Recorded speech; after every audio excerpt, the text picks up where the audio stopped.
And the most important lesson I can give is just start. If you have a dream, if you have an idea, just start. And if it doesn't work out, change the plan and go through.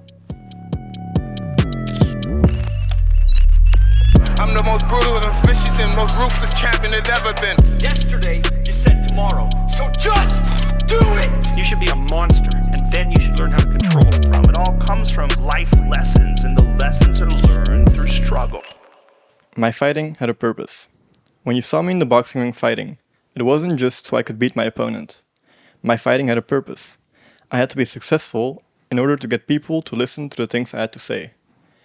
I was fighting to win the world heavyweight title, so I could get out of my streets and speak my mind.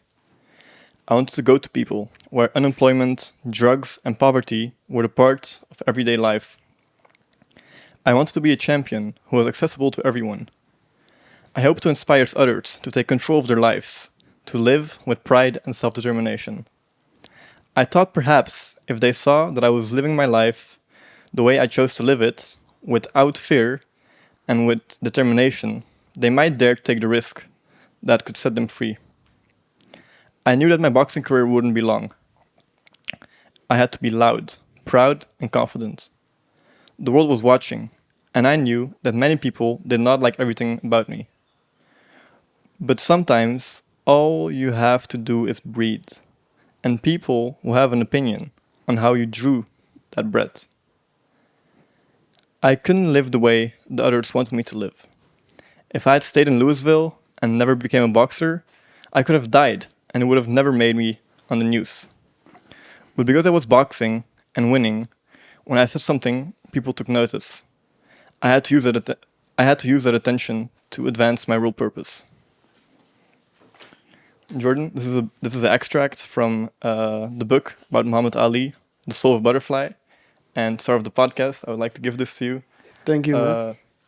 It goes in, basically it has everything to do with the beliefs he has and everything that he has taught his children. And what I noticed is that the word champion basically is like almost in every page of the book. And considering you are the personal trainer of the House of Champions, I thought this would be a great book, and it might be beneficial to you. Very nice, thank you, man. Hey guys, how's everyone doing? We're doing well. Hope you're doing well as well. And today we're here with the fourth episode of the Success Show. And today we are joined with the very one and only Jordan Kroon, personal trainer, House of Champions, trainer of many champions such as Saki, Stefan de Vrij, Malasia, and many other athletes that we have seen everywhere. And it's an honor to welcome you today, man. Thank you. Really happy to have you. Let's start off by introducing yourself. Anything that I should add to the introduction? I think you did it well. I'm basically the personal trainer instead of House of Champions. I like to inspire people, and I like to work with people who wants to give everything for their goal, and who want to come the best in what they do. And that is simply what I do, man. Beautiful, man. Beautiful. And I've had the honor to actually see you work, and that was one of the factors that made me really want to have you on the podcast, because actually we went into the sea together to film something with Amir Atari, and we have worked together in the gym itself. And with regards to the gym, I'd like to ask you, how would you describe House of Champions? House of Champions is the gym where everyone is welcome, but we have one simple rule, and when you enter the gym, you leave your ego outside, and you do everything to become the best version of yourself, and that's a simple rule we have. So when you come inside, you are still open to develop, and you are doing everything to become a better version of yourself. And that's simply what House of Champions means. So many people think I only train champions, but that's not what we mean, and that's not what we want. We want to help everyone, And also, if you are not an A-class fighter or you're not a pro soccer player, everyone is welcome. But especially the rule I told you in the beginning, that's the most important thing. You have to give everything for your goals, and you have to give everything to become a better person in life and also in sport. And that's what House of Champions means. Because we had a very small talk before the podcast. You told Yes. me that besides athletes, there are also a lot of entrepreneurs, actors, and other people that are trying to get most out of their life. That basically join the gym. Is there a certain pattern that you see that these people that actually want to get most out of their life, they also want to excel at sports, or they want to really push themselves there? Yeah, clearly. Because everyone who tried to be the best version of him or herself has a certain pattern of belief and a certain pattern of passion, and they have the same way of thinking and the same way of living, and they have extreme discipline, extreme hard work, and they know how to work with setbacks, because everyone sometimes gets a punch in the face, but how do you work with it? Do you get your lesson with it, or do you stay at the ground and just stop with what you're doing and stop with dreaming and leave it besides? And that's what you see by us in the gym. Everyone will come inside, has a certain way of thinking and a certain way of living, and that's what you want to see as a trainer, because that's what gets you also on top of the game. Because I work with very successful people, but also with people who are at the beginning of their careers, and they can learn a lot of each other, and that's what you want to see, and that's the mindset that you want when you come inside of House of Champions. So that's very nice to see. Is that if you're an actor or you're a lawyer or you're a businessman or you're a top sporter, that's what you want, and that's what you need when you come inside by us. How would you relate this? Because we're talking about mindset now. So besides the training, there's a certain mindset that comes with being successful. How would you relate that to the core values of the gym? Because I did some research, and on your website, for example, you have like 3 big pillars. Yeah. This is important for Kroon. Could you tell us some more about those core values and how they relate to actually building the foundation for having a successful life and excelling in what you're doing? If we have a new client, we have 5 major things that we focus on, and those are the things is physical wise. So how do you perform? Is mental wise? Is your rest? So how do you sleep? How do you rest in between trainings? That's supplements. So what do you take extra? And that's I forgot the 5th one. So physical wise, mental wise, rest in between, supplements, and food instead. What do you take? What are the timings from food? And that's the most important things. So that 5 things are for me the most important for success, because you are in the middle of the circle, and that 5 things have to be right to become top of your game. And if you do that 5 things right, that's always giving you the opportunity to become the best version of yourself. And that's in my opinion, are the most important things to do. And if I understand it correctly, you think that these 5 things are not just the pillars for someone that wants to become a top athlete. It's just for someone that wants to become successful in general.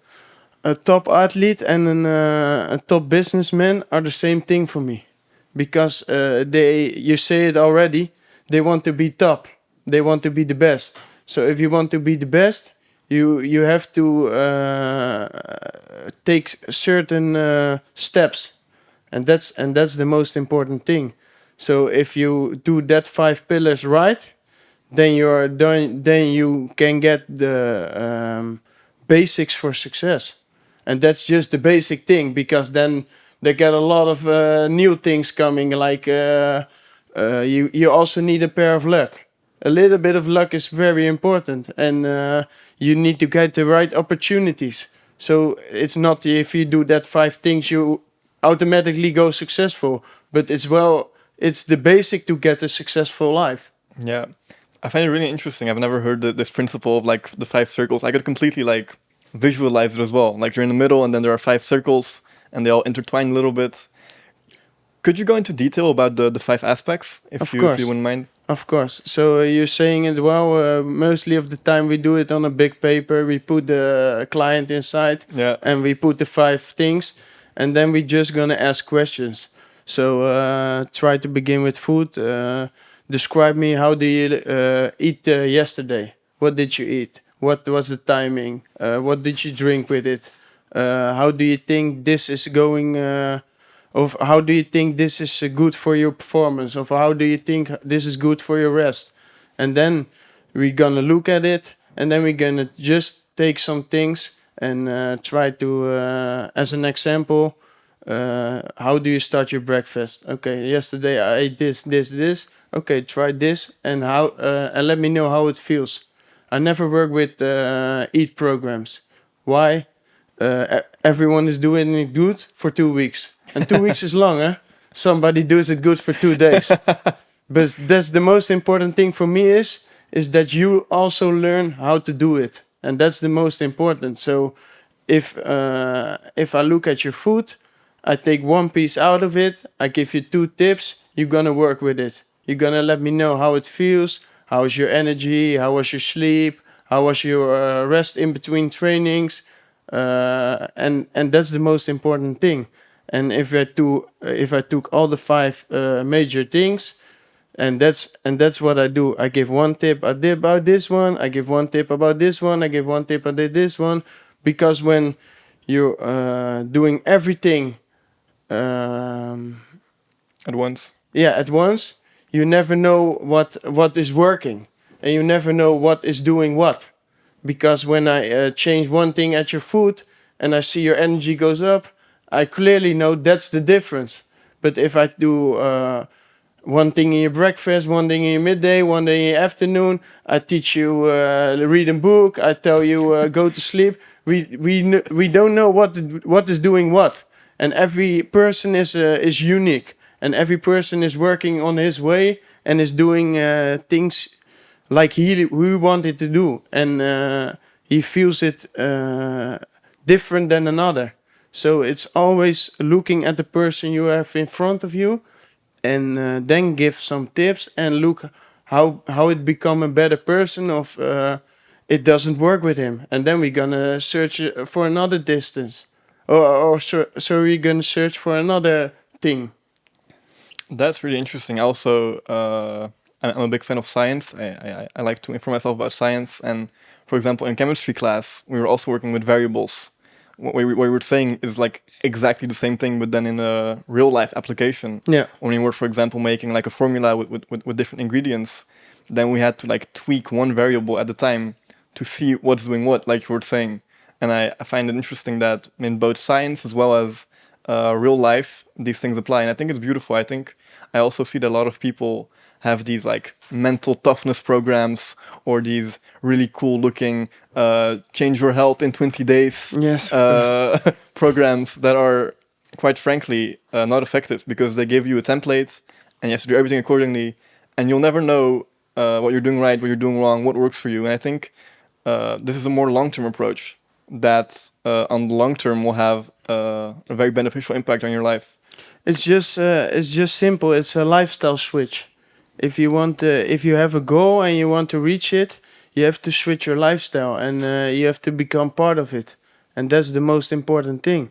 And what you say is there are a lot of things to find on Instagram, like food examples, or you say it, training programs, or the golden program.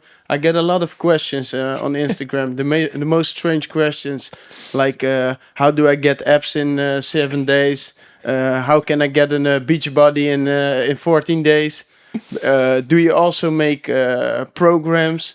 And I always say no, because if you want to if you want to reach something, you have to switch your mindset and you have to become part of it, and you have to make a plan and you have to do it for a long term. And people who are searching for the short term are always losing at the end, because they are always doing something for maybe 1 month or 2 months or 3 months, and then they're done with it. And that's especially what you see a lot in the fitness industry. People who are just training for the summer, who are just training for a festival, who are just want to look nice for 3 months, and then feel the 9 months really shit. And that's what I see a lot. And that is the people who we I don't want to work with it. That's simple. That's why I'm never advertising, and I'm never giving programs, or I'm never helping that people, because that's not my kind of people who I want to work with. Yeah. Yeah, and I think also the things you say have a certain weight to it, because you've worked with athletes, and you're not just someone that is selling courses for 80 euros that you send to people on Instagram, and then they have like a 1 hour Zoom call with you every week, because that's how these trainers do it. This is a real approach where you know what you're doing, because you've worked with all these people, and you have also numbers to show. Yeah. We've had people at the Olympics, we've had people fighting at the top categories. So everyone that's listening to this, please like know that the short-term programs or the short-term things that you're doing in order to improve your health, but with everything, most of the time it doesn't work. You really have to find something that you can do for a long time. And as Naval Ravikant says in his book, The Almanac of Naval, he says everything comes from compound interest. And basically it means that you have to continuously do something in order to get results, and you won't get the results directly. And if you do, it can go away just as quick as you got them. So it's not a... It's all a simple example is always I say to the client, how many days did you get to get fat? Mostly of the time the people get not fat in 2 days or in one vacation. Mostly of the times it gets 2 years, 3 years, 4 years to become fat, not fit anymore, and feel not good. And that's the time you have to take to become fit also. But mostly of the times the people who get in 2-3 years fat, they want to get fit in 14 days. It's impossible, man. It's impossible. And what you say is correct. If you want to reach something, you have to take a long period, and you have to get a good plan and set some good goals, and then you have to make you have to make a kind of impact to change something, and it's not an easy road, and that's never. But if you want to reach something in life, it's a difficult road, and that's mostly of the times true. You said something that I find really interesting. You said you have to set goals. I see a lot of people that are also training and don't have a specific goal. How do you go on about setting goals? Goals are very important for me, because it's a term to look back to. If I set a goal for 1 month, I can look at the end of the month and I can say, okay, I did this, I did this, I did this. I changed my program for my food. I changed the program for my training, and it gave me this and this. And that's the most important thing, because when you look back, you can see what it gets you, and where it becomes. And that's the most important thing, I think. Very interesting. Could you perhaps go on to the second pillar? So we talked about food now and nutrition, and how people should basically handle that. Could you talk about the second pillar? Then we go to the physics side, and that's especially the side what we do in the gym, and it's everything is even. So mostly of the times people say it's 80% food and 20% training. No, everything is even. Everything is 20%, because everything has to be perfect to get the basics good.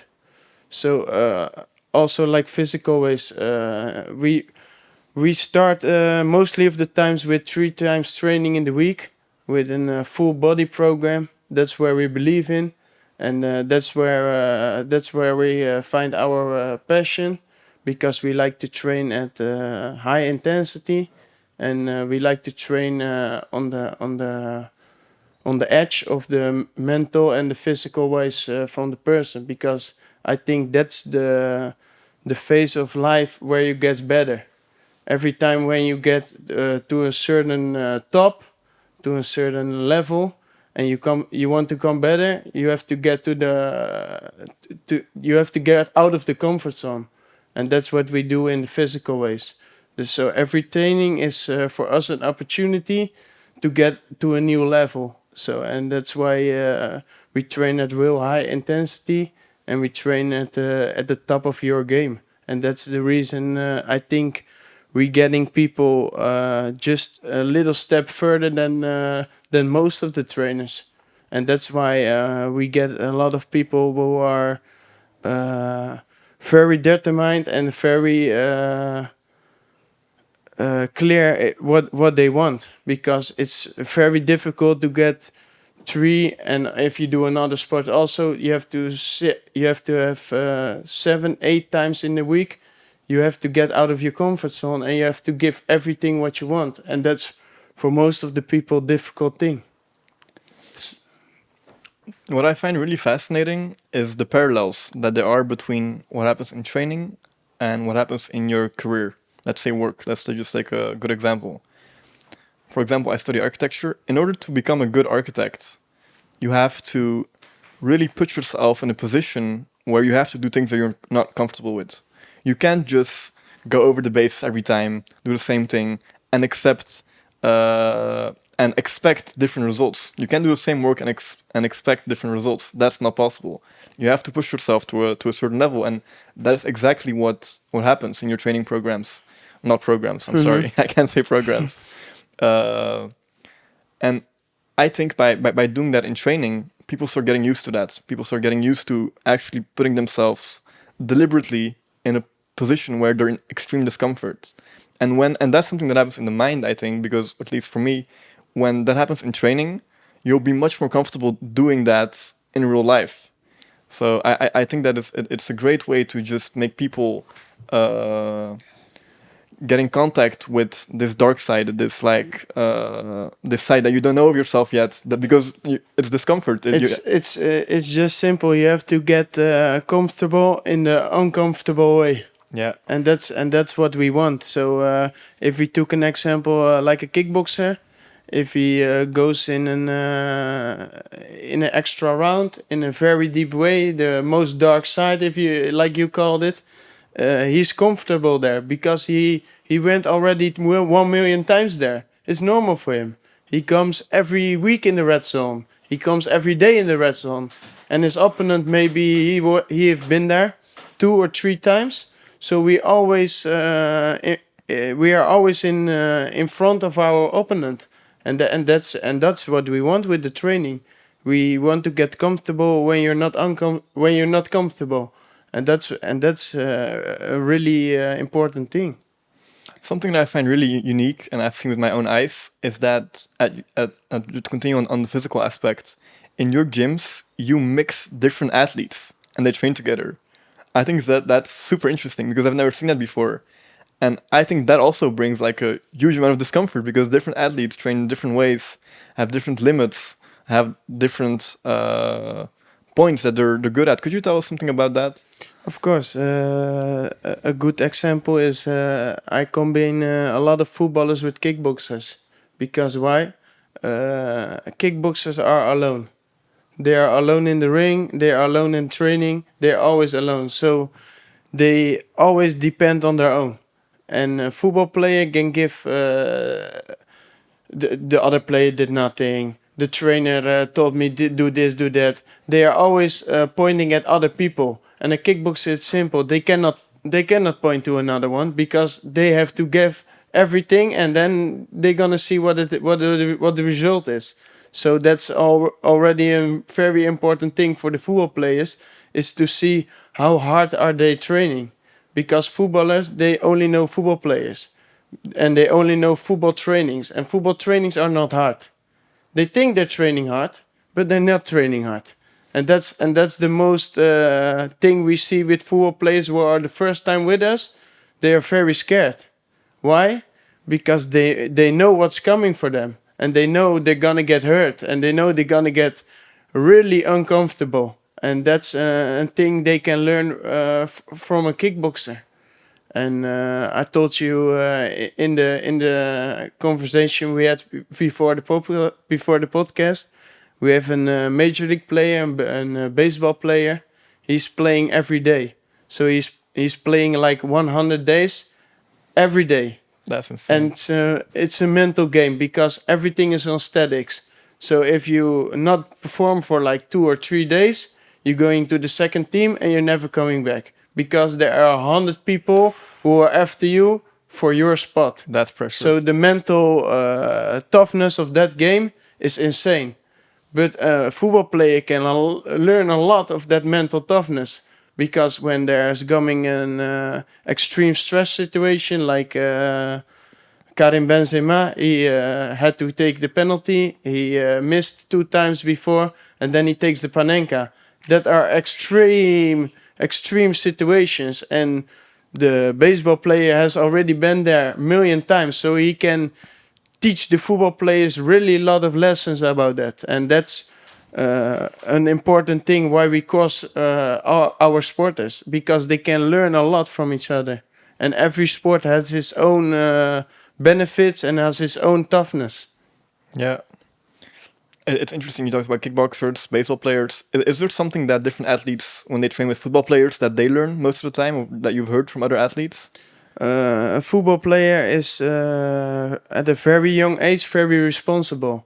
So you see football players who are just 17 or 18 years old and they are already earning millions, and a lot of fans are depending on them. And that's a thing that other sporters can learn from them. How do they work with the media? How do they perform under that pressure? How do look, if you're 18 and you're in one club, you're a millionaire, it's difficult because a lot of people have their opinion of you. A lot of people are depending on you, and you have a lot of money, so it's easy to get to do strange things. Let me tell you like this. That's an important thing for them. They can learn about football players is how do you get with the media attention, and how do you perform under that pressure under a young age. Yeah, interesting. I think we touched on the most important aspects of the physical. Yeah. Could you move on to the third circle? The mental game. The mental game is, I think, the most on the shadow, because not a lot of sporters are talking about the mental game, because it's also an ego thing. A lot of sporters, they do not want to show their weaknesses. Especially as an example, I have a kickboxer, a Belgian guy. He's, I think, the most crazy guy I know, because he drives 2.5 hours 3 times a week to train by me. So 2.5 hours to go to the gym and 2.5 hours back. And he's always on time. He's always on point. His mental game is always good. But if I ask him before the fight, are you nervous? He told me no. I say, no, how? It's impossible that you are fighting and you are not nervous. And that's an ego thing. And that's the wall I need to break. Because when he's not telling me everything, I don't know how to respond. But if I know how he feels, then I can respond. And then I can give him breathing sessions, or I can talk. I can have a little chat with him to break the nerves.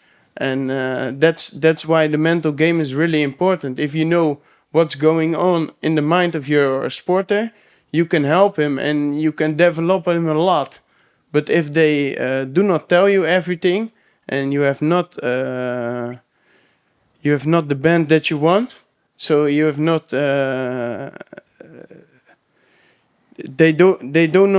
you don't know what's going on in the head, you cannot help them. And the mental game is that's why the mental game is very important, because when it's not good in your head, your performance is always lacking. That's really interesting. And I think, as you said, it's really in the shadows. There's not enough light shed on that. Yeah. And as like I have the opportunity to work with many athletes, I see that because I'm in really close contact with them. I get to talk with them in the car, 3-hour drive to sign a contract, and you just talk with them, and they tell you all these stories about the pressure that they have, and that now with their friends they don't really know like who they can trust, if they're there for benefits or Yeah. they're there because they're really their friends. So and is there a way you can train your mental? Of course, there are a lot of ways. I do a lot with the breathing sessions. We go to Wim Hof, I think 7 or 8 years ago for the first time, and he does a lot of breathing. I think you know him, Definitely. and he does a lot with cold work, and he does a lot under extreme pressure. He also had a lot of records and that kind of things. So when I saw that for the first time, I thought it was a really important one, and a really important lesson to learn and to give them to my clients. And I think with the breathing you can do really a lot. And we also do a lot with how do you say that in English? With playing also the things in your mind. So if you have a kickbox fight, you want to Visualize. to visualize the fight already 1,000 times, because when you visualize, your brain is making contact with that kind of images. So if the spot came in a fight, your brain already has seen it 1,000 times. So the contact is going faster. So improvising and breathing are a very important thing in mental game. As an example, Ron Vlaar, he worked his ass off for I think 2 or 3 years to get to the World Cup, and Netherlands came to the semi-finals against Argentina, and it came to penalties, and he has visualized everything in that tournament. He already visualized the temperature, the pressure, all the situation he has come in, but he was not on the penalty list. But a lot of big players, they do not want to take the responsibility. And the coach asked him, "Do you want to know? Do you want to take one?" He told, "Okay, if someone else not take the responsibility, I take it." But he has not visualized it. So he walks to the spot, and from the moment he dropped the ball, it became black. He doesn't know what was going on, and he came so stressed because he was so in control, because he has visualized everything except that moment, and he misses the penalty. And I think for 1 year he cannot talk about it because it was so painful, and he never looked back at it. But my father Hans told him, "Yeah, we have to get back to that moment for one time. What happened? What did you see?" And I think that's an important lesson from visualization, what it can mean. So if you visualize, if you have everything gone in your mind, then you can be very strong in your mind, because you already been there 1,000 times, and it's just comfortable for you, because you already gonna know what's happening, and that's a good lesson for me. That was a good lesson for me to also teach to my fighters, because when they visualize their game and they already been 1,000 times in that situation, in that fight, they gonna know what's coming, and they never gonna take and they never gonna go they never gonna get scared, because they already been there 1,000 times. Wow, quite frankly, wow. Because also this is the first time I hear it. Like I've been doing it myself unconsciously. Yeah. Not per se with fighting, but with my goals, for example. Just visualizing your goals so that they seem attainable. I see a lot of people where I come from, they want to do a lot of things, but they don't really know where they're going. Like they do, yeah, I want to do this, I want to do that, and I was like, yeah, but like, what is your goal? This visualization process also applies to your goals, right? Yes. It's the same thing. Yes. Yeah. Especially because when you set a goal, you don't set it. You stand up like a day and I have a goal. No, you're thinking about it, and you're really working a plan in your head, and then you set a goal, and that's very important. And also you also can visualize that, because when you have a goal and you want to get there, you already can get 1,000 times over there. And if you get there already 1,000 times, you know what's going to happen. And that's a very important thing. And to give the listeners practical advice, when you work on visualizations with your clients, how does that look? Do they just sit, close their eyes, and they have to think it through? Do they write it down? The most simple thing for me is a dark room in your bed, right before you go to sleep. You just take 10 minutes. It's like a kind of religion for me, because I every time when I go to sleep, before I go to sleep, I look back at the day. I look at myself in the mirror, and I tell myself, what did you do today, and what kind of impact had you on your supporters? What kind of messages did you give to them? And you can visualize already the next day, because you know what's going to happen. You know what appointments you have. You know what goals you have in the future. And that's the most easy thing to do before to go to sleep, because you already know what's going to happen. So you are also free in your head, and you can sleep well. And that's also an important thing, because a lot of sporters and a lot of clients have problems with sleep, because they are thinking. But if you can close that chapter, because you already visualize the next day, you have rest in your head. And with regards to the next day, how do you go on about planning your next day? When you go to sleep, is it just like, tomorrow I have a day? I don't think that's the case. Or do you really like plan everything? You know what's going to happen? I have a really busy schedule. So if I go to sleep, I already know what's going to happen tomorrow, because I know at 9 I have Malaysia, at 10 I have Amira, and I know where they are. I know where they are in their preparations. I know where they are in the season. So I know in what part they are when they're coming to my gym tomorrow. So I can already visualize how they feel, where they are, what they want, what they need. And then when they enter the gym, it's just for me analyzing. And analyzing is a very important thing in my work, because I can visualize everything. But if the sporter just comes inside the gym and he had a very bad night, I can have visualized that we have a very tough training, but that's easy for him. That's easy for me to break him. But that's not an important thing. I want to give him the best version of himself. So I want to make him better.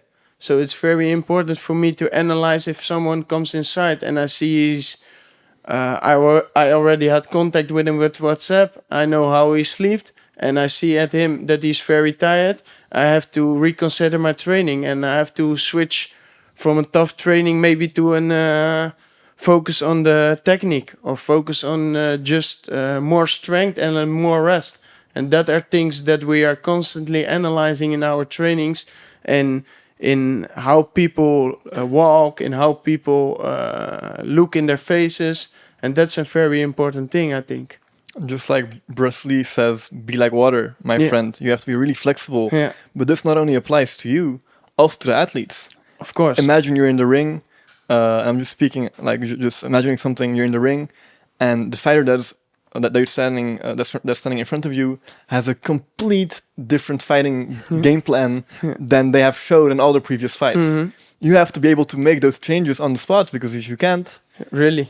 It's gonna be really difficult. Yeah, really. And is there a way to train that to be able to just or to improve that? I would say to be able to react faster and to be able to improvise. We work a lot with mental resets, like I told them. So if there's happening something in the gym, you're doing an exercise, but it doesn't work. Many athletes get a lot of frustration, but frustration isn't just an emotional thing where you have nothing on, because frustration only gets you. It doesn't get you further. It only brings you back to the earlier wrong, to the earlier fault. So we do a lot with mental resets, and that's what we want to see by our athletes. So if something's happening, what you don't want to happen, you have to get the reset done. And if how quicker you do the reset, how faster you can go to the future, and how faster you can make a better call for the next strike. So that's a really important thing in the example you described. As an example, there's a striker, Huntelaar in Ajax. If he misses a chance, he blink one time with the eye and then he goes through. But sometimes if you see a striker miss a chance, he's so frustrated. He's shooting. He's kicking to the post. He's booing at the fence, and then he's for 5 minutes he's not there. So 5 minutes you have nothing on him, and that's a really important thing. And that's a really important thing in sport. You have to make quick resets, and that's also when an opponent is not doing what you want. Okay, you have to reset your game, and very quick, because you. Mostly of the times you got only 9 minutes. And if you lose the first round, you have to get the second and the third. So mental resets are a thing we do a lot in the gym, because they cannot show frustration by us. And that's also a thing we do a lot. They cannot hang. Because most of the times people, when they are tired, they're hanging. But if you are in a fight or you're on the field in football and your opponent is hanging, you get a really big benefit in your game, because you know he's tired, and you get a lot of energy from that. Mental. Yes, mental, but also physical wise, because you know I have extra, and you are tired. So the next thing I'm gonna do is I'm gonna step up my level, and I'm gonna break you, because you already let me see that you are breakable, and my sporters are not breakable, because they already been 100,000 times in the red zone, and they never show their weaknesses. And that's an important thing. And that's also an important thing with the mental reset. If you don't let's see frustration, it's very, very difficult for the opponent to know how you are feeling in your mind. So the only thing your opponent is seeing is someone who never seems tired, who never seems his mental game is frustrated or something, and he keeps going, and that's very difficult opponent. Yeah. Wow, man, goosebumps, literally. And like when I'm hearing this, like you're literally like retweaking someone's mind when you're training them. It's not just physical, doing bench presses and doing deadlifts. It's literally like you have to analyze the situation. What do we have? What are you working with? The intake in the beginning, asking all the questions. It's just a really big thing, and what I told you in the conversation we had before, it's just not 1 hour in the gym. It's 24 hours in a day. You can always call me. You can always speak with me, and the lessons we learn after the training, before the training, in the chats we have, are very important for the success. Just as important as the 1 hour we have in the training. And it's just what you say, it's not only a bench press or do this or do that or a little magical trick like mostly of the people think that is. It's a walk. It's a path to success, and that's what we want to give out to our clients. We want to get them to become better persons and become better sporters, and that's a very important thing. And that's what I see myself with my sporters. I'm not very old, but I'm a father figure for them because they can always tell me everything. They can always call me, and they can always reach me for a lesson. And I think that's a very important thing. What you have for a successful trainer, you have to become a father figure for your clients, and you want them to feel you want them that you feel them pain. You want to feel their success. You want to feel them like you are them, and that's a very important thing. And that's why we have such a good relationship with our sporters, because we know what they feel. I've been a pro sporter in my youth for myself. My only dream was to become a pro footballer, but when the dream break, I want to get as close as I can to my dream, and I'm there now, because I'm working with world champions, I'm working with European champions, I'm working with pro football players. They are living my dream, but because I have such a good relationship with them and I'm so close to them, I'm living the dream also, man. It's really interesting talking about your football career and how you moved on to. I read the article in the AD that you wanted to become the best personal trainer. How did you start that? It was just simple. What I told you ago. I had only one dream. I want to become pro football player, and that's the only thing I could imagine. And if they asked me, "What are you gonna do?" I'm becoming the best, man. And I can look in the mirror every day, and I've done everything about it. And I've give everything. I did my extra trainings. I was analyzing every game with my dad in the car. He just had the magazine in the living room from every game I played, and what did I good and what did I do? Where can I develop? So yeah, as I say, I can look in the mirror and I can say that I've everything done about it. But I think I just missed a little luck, and I simply was not good enough. And you also need a lot of talent to become a pro football player, and that's where I made the switch to become a trainer, and that's why I want only to work with people who have the same mission as me, because then I feel them, and I know what they're going through, because I've already been there, and I've done the same thing, and that's I think the dream from to become the best personal trainer, because if I do something, I want to be the best. If we play Monopoly, I want to beat your ass. That's a simple thing I have. If we play a game, I want to become the best. So simple is it. And it doesn't matter what we do.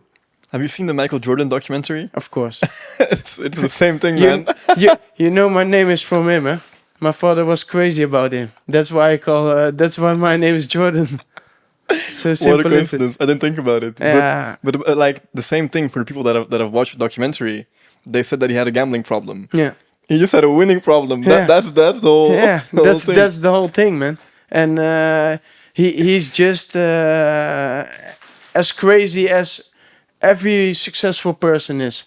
If you call Einstein maybe is the most crazy person I read about, but he's just as crazy because he's just so successful and he's so smart that other people, normal people, are thinking he's crazy, man. And that's also with Michael Jordan. A lot of people who doesn't feel that, they think he's crazy, man. What the fuck is he going on? What is he doing? And that's what I really like about that kind of people, because the best people are crazy.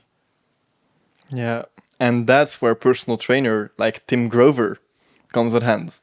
In order, you know Tim Grover, right? Mm-hmm. Like, in order to be able to level with such a person, you also need to have that crazy little bit, I think. Of course. And a good way of attaining that is by being on the spot yourself, having played football at a certain level, where you can say, "I've been through that. I've had the same goals as you, and I want to become the best at that as well." Yeah, man. And then you have a little bit of that, and you have all the knowledge that you've gained through your research, and then you like that's And way- that's also a thing. A lot of people are asking, what kind of thing I have to do to become at your level. But it's not just do one school thing and you are there. School was nothing, man. Well, everything I learned at school, I totally forgot. Because you are starting to learn when you're starting the job. And that's the most important thing. And if I look back at my own career, the first 2 years, I worked 13 hours, 14 hours a day. Because I want to become better. And if you want to become better, you have to work, man. You have to do that thing.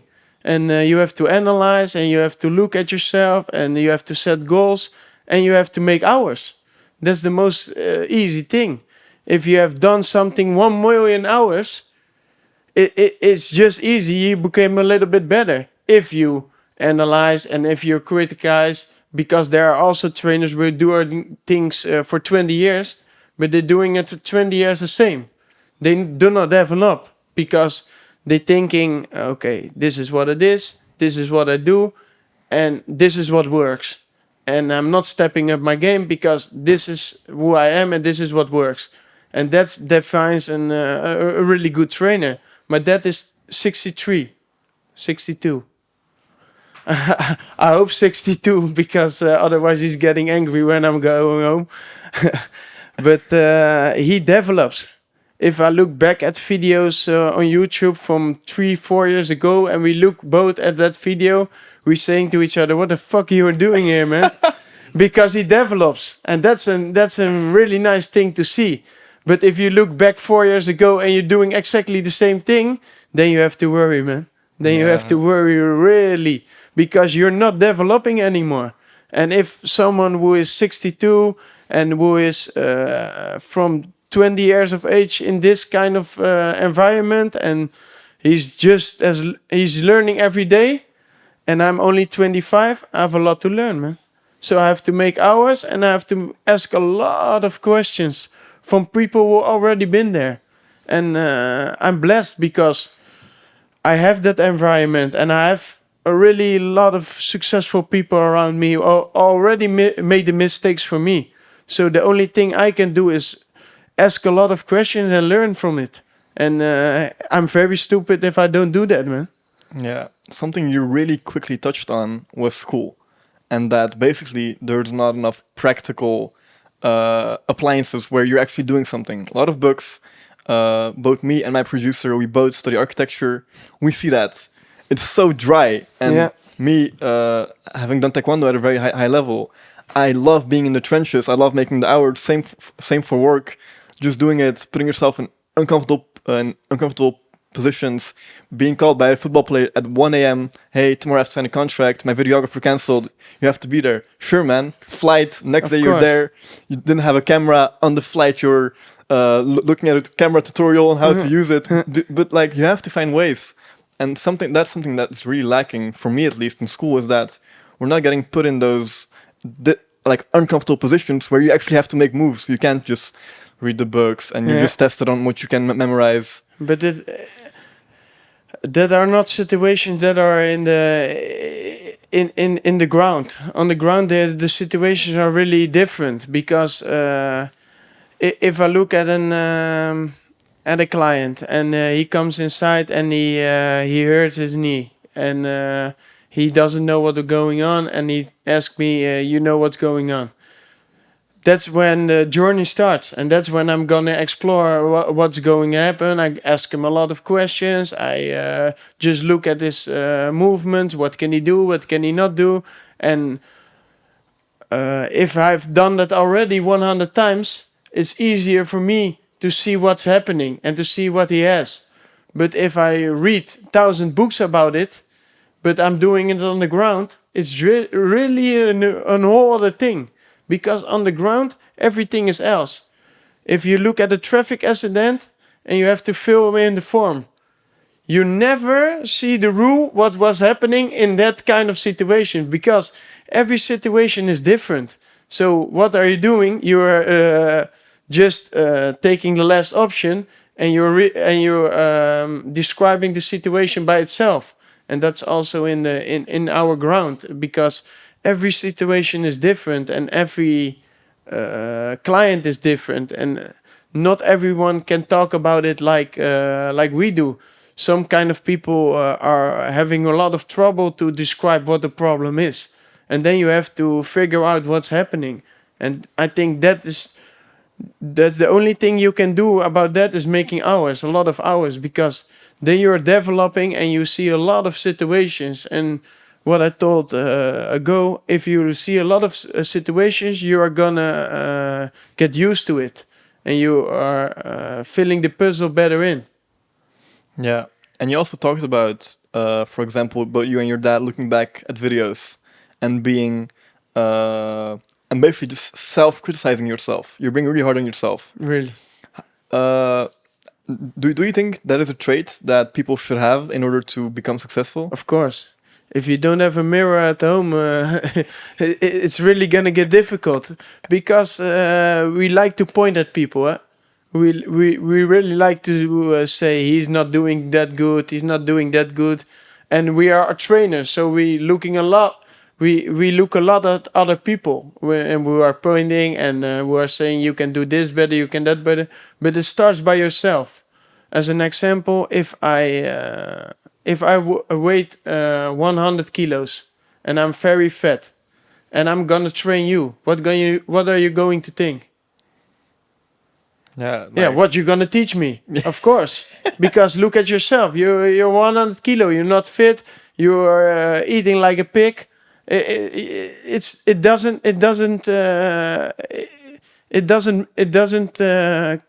become clearer. So if you want to teach your clients something, you have to do it by yourself.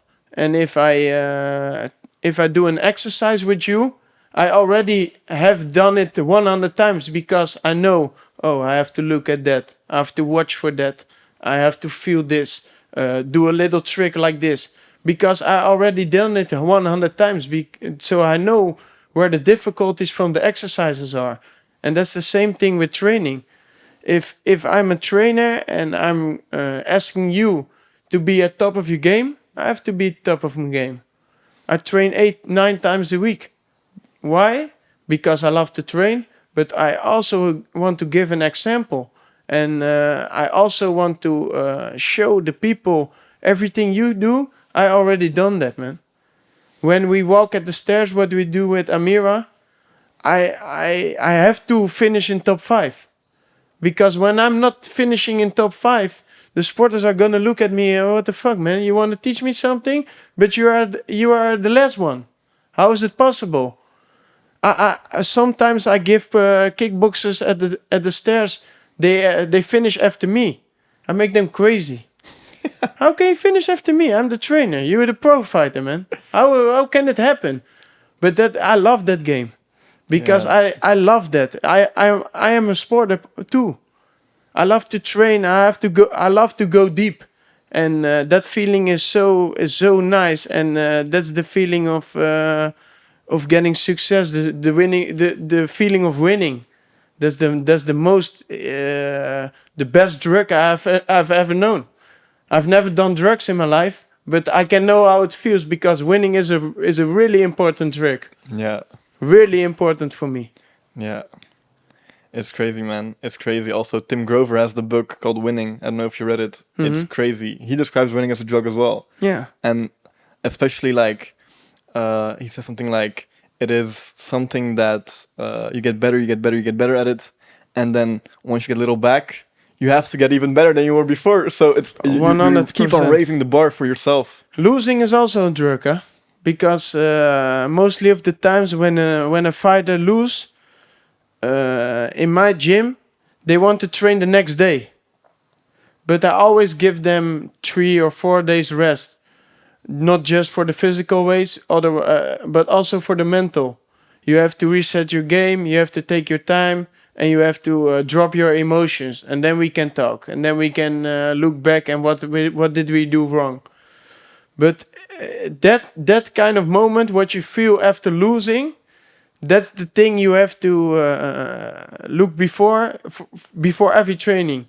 That feeling, that embarrassing feeling, that there's no ground under you. That feeling you have to take in your mind every training, because you're so hungry at that moment. You want to give everything to get a second chance to do it well and to just win. So losing is also a drug. Alleen it's a different one, and you need it to step up to win again. Wow, man, that's eye opening, because like you basically, all we're visualizing again.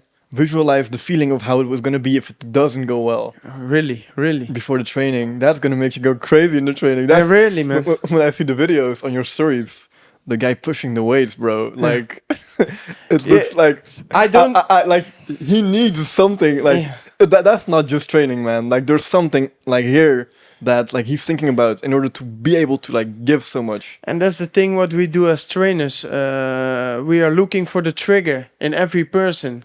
By some, you have to you have to say little positive things. Some of the guys you have to punch. Some of the guys you have to kick. But everything is legal, because I want to give. I want to have him on top of his game. And if my opinion is right, so I'm doing it from a good heart, I can do everything in my mind. And I already tell them before in the first conversation. I tell them, if I have to punch you, I punch you. If I have to kick you, I kick you. If I have to scream at you, I scream at you. But there are also people who just want to talk like this. And if you're screaming at them, he doesn't get triggered. So that's what you're looking for in every sporter. So every time when you're training, you have to get the trigger on by your sporter. And if he doesn't do that by itself, you have to look for ways. And that's an important thing to give, to get them in the position that they want to give everything for you, and they are leaving everything in the gym, and that's a good one. It's so interesting. You go so deep with your training mechanisms, because you're psychoanalyzing your clients. Yeah, like man. you really like what's going on in the depth of their minds. Finding a trigger is like the deepest thing, because for some people it can be something really dark as well, and you have to play with that. You have to touch it. Yeah. You have to activate it, and that's something really delicate, and it takes a lot of care to do that in the right way, I think, as well. Yeah, because it's very easy to cross the line. Kijk, sometimes you have to cross the line. You have to get him in such an emotional way that he's seeing himself, that he gets triggered too much by that. So then you know it's a weakness for him. So sometimes you have to trigger someone so crazy that he really gets a lot of emotions going on. But then we already know what is there, and then we can have a chat about it, and then we can work at it, and that's a good one. And that's a thing a lot of trainers do not do, because they do not have the relationship with the sporters that they can do that. I only can do that because they know my heart is pure, and I want to give and do everything to get them at top of the game. And I have a chat with them 24 hours a day. But sometimes they telling me secrets they do not tell their girlfriends, because our relationship is that good, and we know what we have at each other, and we know I'm pure, you are pure. So everything you're telling me is just by me. I'm telling no one, and that's a really important thing you have to have in a relationship, and that's why I look at it. In every sport, I have a relationship with them, and it's just the same relationship as I have with my girlfriend. And where does this come from? Like, where do you learn this? Because, like, we have all the training programs, the certifications, level A, level B. I've never heard them talk about triggers and having a relationship with perhaps they talk about having a relationship, but it's really it's platonic. There's no depth. The most important thing is that I'm blessed where I grow up, and already from 12 or 13 years old, I was walking in the gym, and the gym was already at a pro level. I think in 2004 we get our first Olympic medal. So Wow. the journey is already really long going on, and was started by my dad. So for me was normal. I see a lot of things from really close, and I see how he's training with them. I see how they love him. I see how they talk to him, and it's just normal for me. You were like a And sponge. You yeah, were taking in everything. yeah. For me, yeah. What I told earlier ago, it's just easy. I have to ask a lot of questions, and I will have to look around, and I have to take my own part of it and my own style. And that was a really important thing for me, because what do you see a lot on social media and on Instagram and on Facebook? People are copying. People are copying everything. We had a guy who he came over there by us. I think he trained 1 year or 1.5 years by us. He really copied the whole gym. He was copying our style. He's giving the same lessons, and that's why I'm thinking, what the fuck are you doing, man? You want to have your own style, and you want to look at the mirror and be proud, because the journey you had going on is from you, and now you're teaching something what you don't know the benefits of it, because you're only copying. And that's a really important thing. What I learned is I could really easy do the same thing as my dad. But what we do a lot is we mix our sporters. So if he is on vacation or a business trip, his sporters are training with me, and sometimes we just switch from ours. Why? Because I have a little other instinct than him. He's talking different because he's a little bit older as me. He's doing just a little exercises. He's doing just a little bit different angles, and that's a really important thing. And that's the thing we can learn from each other. We have our own style. We have one brand. We have one way of thinking, but we have our own style of giving training. And that's a thing I want to give at other trainers also. Make your own style. Of course, you can learn a lot on Instagram. You can learn a lot on Facebook. You can learn a lot of trainers, but never copy them, man. Make your own style. That's a very important thing, because that makes you different from something from other trainers, and that's what your selling point is going to be. And that's also an important thing by me. Money was never the goal. The goal was to give the sporters what they need and to get them on top of the game. And if you do that really well, money is coming. Success is coming, but you have to get work in. You have to put work in. That's the most important thing. And you have to have your own style, man. Yeah, yeah, and as you're saying, those people that are all copying each other, they're all competing with each other. It's Really? it's like a Red Sea with a lot of sharks. Really? And they're all eating each other up, they're fighting.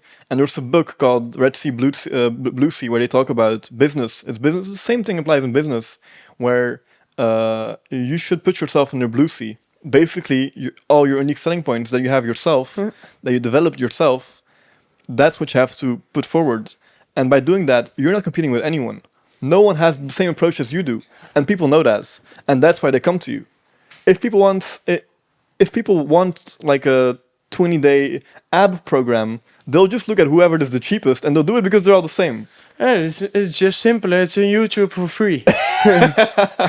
You can get so much information today on YouTube, on internet, but they are looking for a golden program, and that's already a wrong mistake. And that's also with trainers what you say. They are looking for the golden way. They are looking for the golden ticket, but there is no golden ticket. You have to make a journey, and you have to make your own style. And that is gonna be your unique selling point, and that's what you. That's the difference between you and others, and that's a thing a lot of trainers are not reconsidering. They are only looking at others. They're looking, oh, what is he doing? What is he doing? Oh, shit, a client from me goes to him. That's not important. Important is your development as a trainer and to become a better version of yourself every day. And if you're putting in the work and you're doing that, clients are coming. Really, goals. If you reach your goals, clients are coming. Money is coming. It's just a process, and it is the results of a process, and that's an important thing. And a lot of people are focusing on other people, and that's a wrong thing. You have to focus on yourself. Yeah. And to give, imagine there's a young guy now watching this video and he wants to become a personal trainer. He has watched your videos, he has watched videos of other personal trainers, he's super inspired, but he doesn't have the ability yet to be able to put in all those hours because he doesn't have clients yet. He hasn't done it 100 times, so he's really unsure about the way he should do his trainings. What would be your practical advice for someone that's just starting out in this scene and really wants to also like be the best personal trainer? The most simple thing is starting.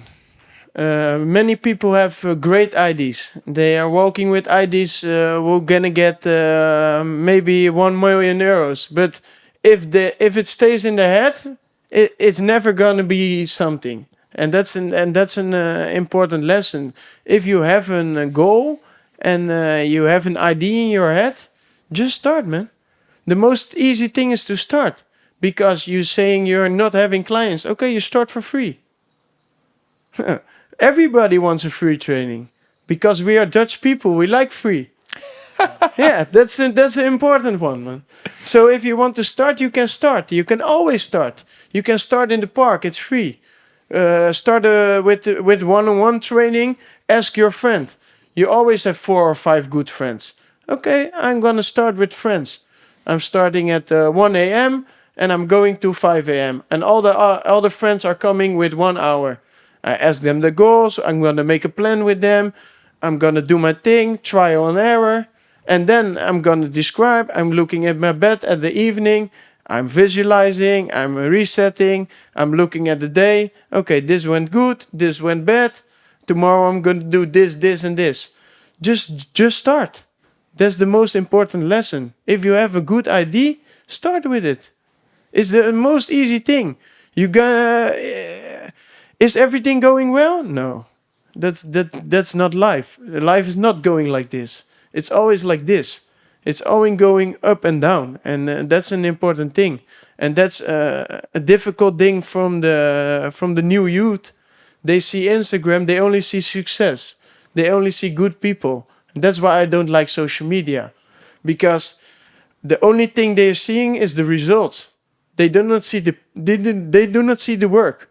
They do not see where you're coming from. They do not see by me that I work 13 hours, 14 hours a day for 2-3 years to become where I am where I am today. And today, especially now, I'm already working where 10 hours a day, 11 hours a day. And then I do not call the administration, the calls, the messages. I'm only calling the trainings. Yeah. So you're working 24 hours a day, but I love my job, so it's not working. And so the most important lesson I can give is just start. If you have a dream, if you have an idea, just start. And if it doesn't work out, change the plan and go through. Yeah, we talked about this, right? Just being flexible, having to make fast decisions in the ring, also in your career, in your goals, the way you try to attain them. It's really important. And like, I've seen videos of you're training yourself a lot as well. You mentioned 9 to 10 times a week. Do you have any goals yourself when it comes to fitness specifically? I just want to be at top of my game every day. And I want to feel good every day. Many people ask me, what is your progress, where you want to be in 10 years, where you want to be in 5 years, why you're training so hard. Every day I want to feel at 100%. I want to feel good. I want to shine. My body needs to be good. My mind has to be clear. And that's the most important goal for me. So I want to be at the top of my game every day. And that's the most important goal. And I want to grow. I want to gain a little bit of weight. I want to step up my game. I want to be stronger.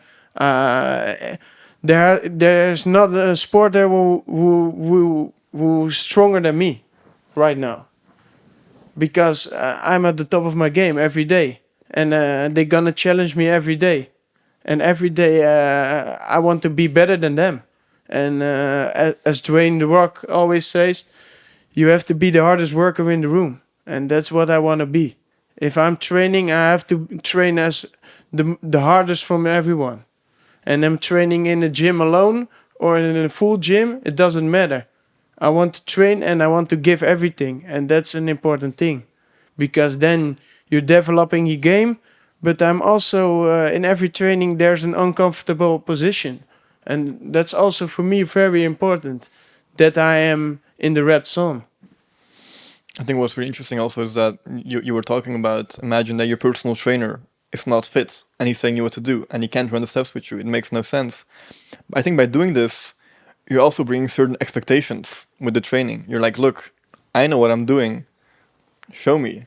It's just be a leader by example. Yeah. And that's the most important thing. If you want to be a leader, you have to put the work in, and you have to you have to show the people what you're capable of, and that you're doing it by yourself, and then you can ask other people.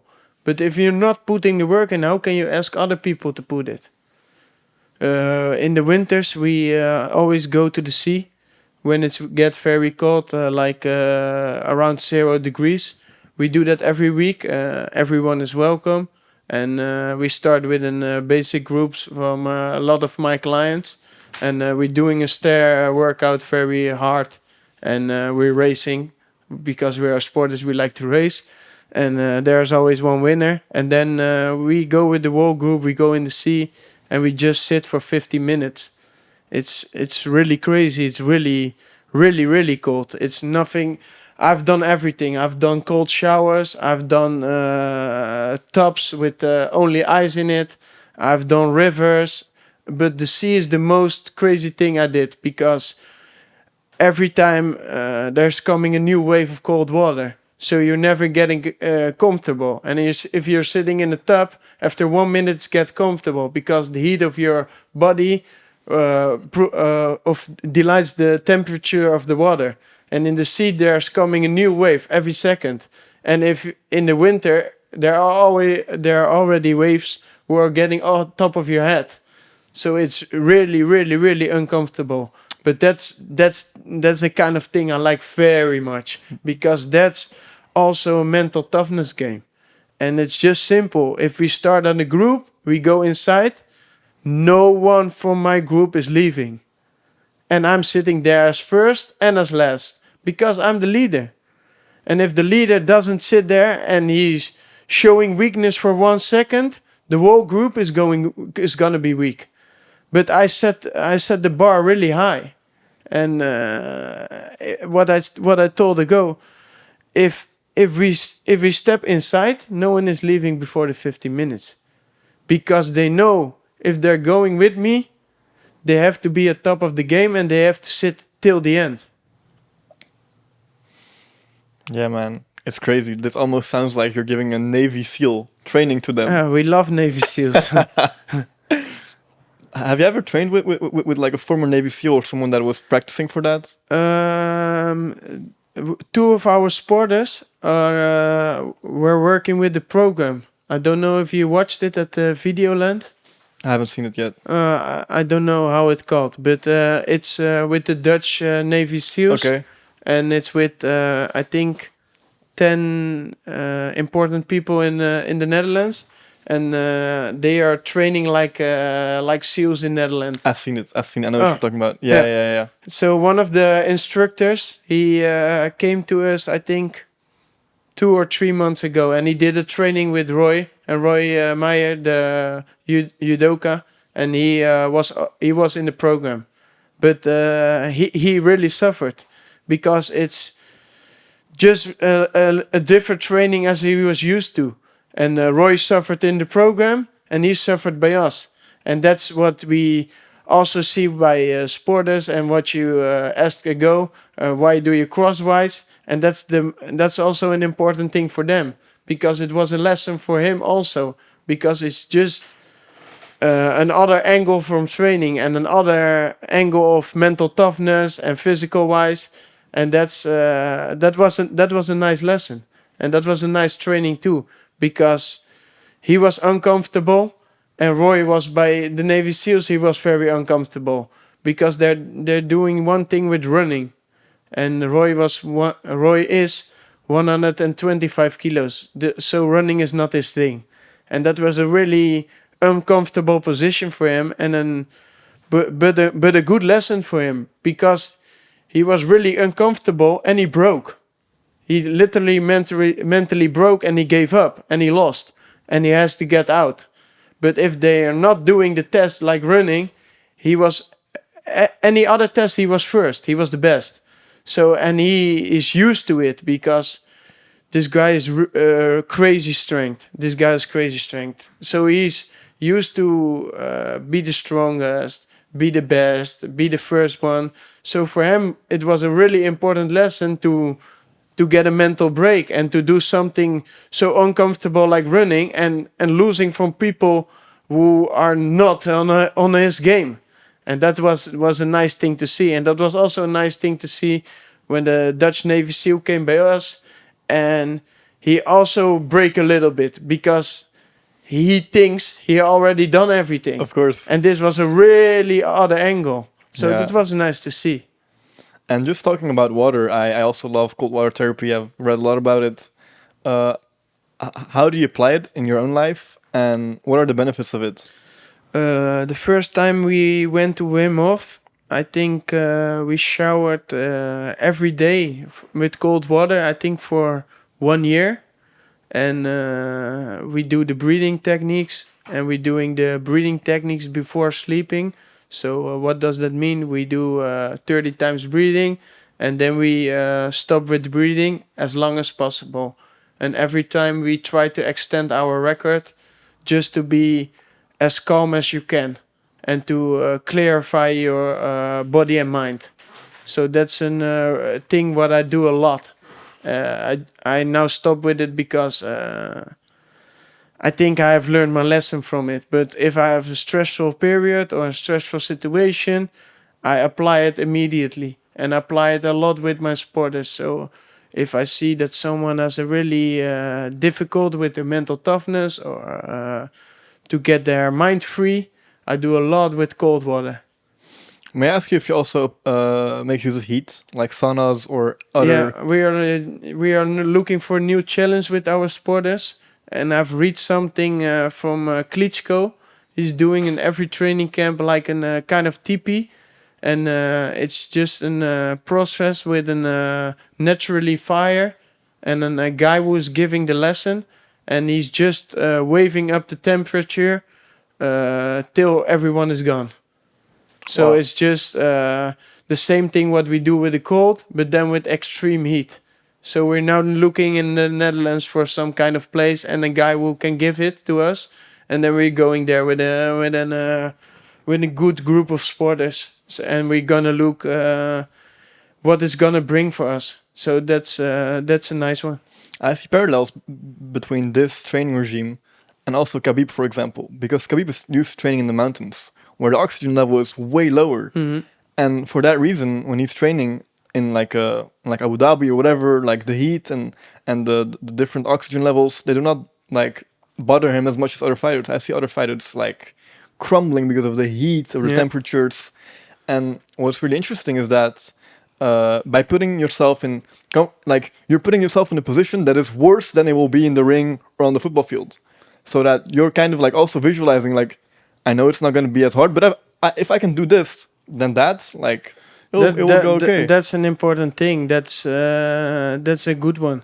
Ron Vlaar, what I told you ago as an example, the World Cup was in Brazil. Yeah. And in Brazil you have different heights, and you have extreme hot temperature in the summer. And he played that time in England, and England is always cold. So he was already in 1 year, he was doing everyday saunas, because he was looking for extreme things, extreme temperatures, and he was already there with his head. And that's an important thing in your preparation. You have to know where you are going, what are you going to do, what time do I have to perform. But as an example, most of the times the kickboxing fights are late. Last time we fought at I think 1:30 in the night. Wow. That's a crazy thing. But if your body not used to it to perform at that time of the fight, then it's your body is gonna struggle. So that are all things you have to get done in your preparation. Is where are you going? What are the temperature? What are the height difference? How long do I have to fly? And that are all things we have. We're looking at. Do your homework. Yeah, and do your homework and just make step for that. Yeah, it's interesting. I think people that are watching from the outside, I always hear like girls saying like, "How are football players making so much money by kicking a ball? You have no idea how much training they put into becoming there. It's not like, which talk about from like a very young age, all the challenges they have to face, but also Yeah, just man. the training regime that they have to go through. You talked about that the football trainings are not particularly hard, but if they want to be on top of their game and they're going to work on strength and conditioning, like they're going to have to take certain steps that people are not used to taking. And you talked about it yourself. First one to get in the room, first one to leave, and last one to leave, and just making the hours. Like Kobe Bryant, for example, training at like crazy times in the day, just waking up 2 in the morning, going to training, going back, then training 4 times a day, because he knows that if he trained more than the people that are on the field, there's no way that they will be able to beat him, because it's just like the balance is like, Francisco Elson, the only Dutch guy who won the NBA, he was one time telling in a story about Kobe Bryant.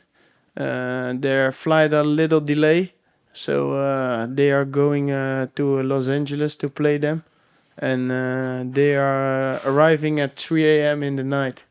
So normally what they do, they go into the stadium and to check and to absorb the energy over there. So the whole team was going to the stadium, but when they came inside, the lights were already on, and they are feeling a sweat around, and they breathing a sweat. So they were thinking, "What the fuck is this, man? yeah, It's 3 a.m." And he was there at his own, and he was making shots.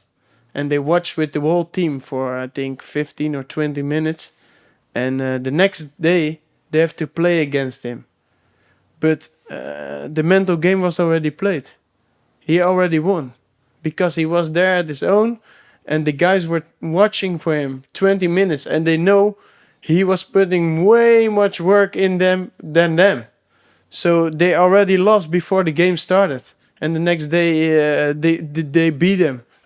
Kobe Bryant beat them, really, with a lot of points. yeah. So that's a good example, except. Could you say that he was actively visualizing what was going to happen the next day? 3-pointers from the side. Yeah, he was just so good at that moment, and because he put so much work in, and he was just already at the top of his game, but he was just looking for improving, and that's a thing you see by the really great players.